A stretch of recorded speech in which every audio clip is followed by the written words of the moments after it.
По објавените резултати од полагањето на државната матура во Средното општинско училиште Гошови Кентиев се постигнати следните резултати.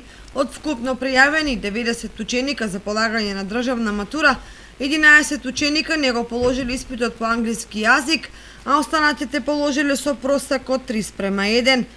Останатите положиле со просек 3,1. Предметот македонски јазик и литература не го положиле 11 ученика, останатите пак оствариле просек од 3,2.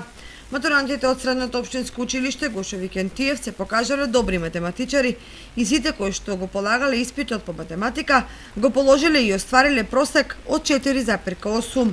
Од училиштето информира дека од денеска па до 14 јули оние ученици кои што не положиле во јунскиот испитен рок може да се пријават и повторно да полагаат. Учениците кои не положиле македонски јазик и литература ќе полагаат на 11 август, а учениците кои не положиле англиски јазик испит ќе полагаат на 13 август.